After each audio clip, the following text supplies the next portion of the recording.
Nari ko dira. Init isi no. Barabas. Barabas.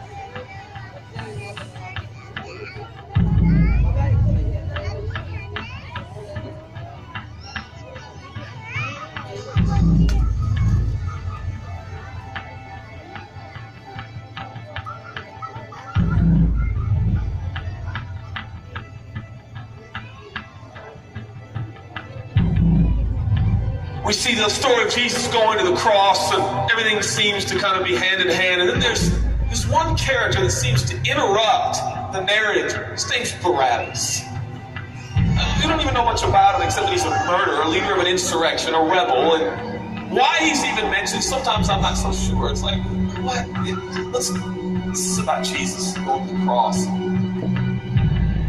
So in this moment, Pilate thinks, I hold the destinies of these two men in my hand. I know the Jews have a tradition that on a holy day, I will release one of the prisoners on death row.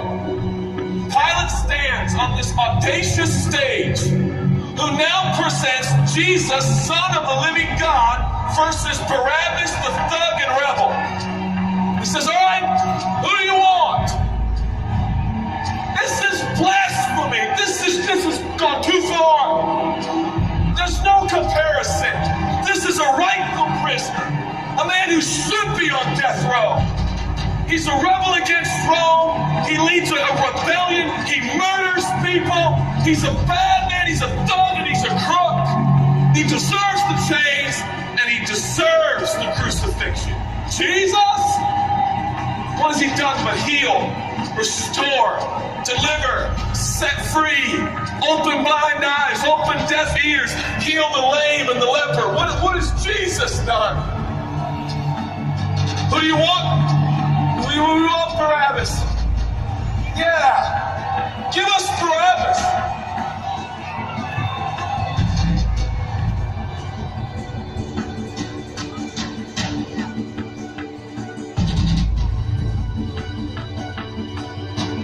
They give us Barabas, the Roman soldiers come up and they put the key in and they unlock Barabas from his chains and shackles, and he walks down the platform, welcomed by all of his thug friends. Yeah, the people love me. Yeah, that's right, I don't even know who this Jesus guy is, but all I know is my people love me. There seems to be no conscience of Barabas. There's no record of him turning Jesus and saying, I owe you everything now, for you have set me free. No, I don't see any of that in Barabas. And God knew that. Jesus stood there, silent, for he knew the will of the Father.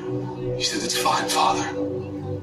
Let him have Barabas. For Jesus knew that the Father would have to treat Jesus like Barabas so he could treat Barabas like Jesus. Barabas thought it was the people that set him free. No, no, no, no. It was the love of the Heavenly Father. When I look at the story, I realize who Barabas really is. That's me. That's you. That's us. And I was reading this the other day, and I felt God speak to me. I love Barabas. I love him. But God, he's a bad man. I love him. And I wanted him to go free. But didn't you know that they probably would have never acknowledged the freaking, yeah, but I love Barabas. For while we were still sinners, Christ died for us. God sent his son for Barabas, even the one he knew would walk away from Jesus and his free gift and never come back. He loves him. And the nerve, the gall, and the audacity of believers to think, I got saved by grace, but now that I'm in this deep, dark place of bondage, I'm going to work hard to get myself out. What? That's the opposite of the gospel. Are you bound? Are you held under the power of this temptation, this sin, like it's controlling you? What are you going to do? I'm going to shake myself free. Stop it! No, you won't! You're no match for the powers of hell, and the urges of sin will not overcome it, and you will never overcome it. You'll just be another statistic. There's no answer within yourself. Your own marriage, your own goodness, your own discipline, your own devotion will not save your marriage and will not save your kids. There's only one. And he's the one that took your place. He's the one that stood silently on the platform with Pilate and said, yes, let him have Barabas. Take me. How many times have I stood on that platform with Pilate and Jesus, and I'm the Barabas, and they start to take my chains off, and I say, no, I deserve this.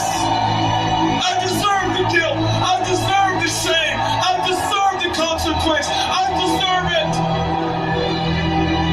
Jesus seems to look at me and say, no, son, let me have it. Let me have your sin. Let me have your pain.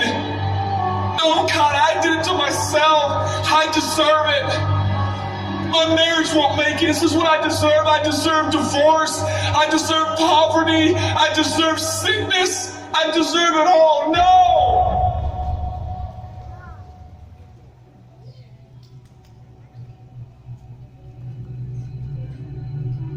God, I'm so ashamed. Give me your shame. But God, what if I do it again? I'll still be here. Oh, God, I don't want to hurt you. I love you. I don't want to do this anymore. Give me your sins, son.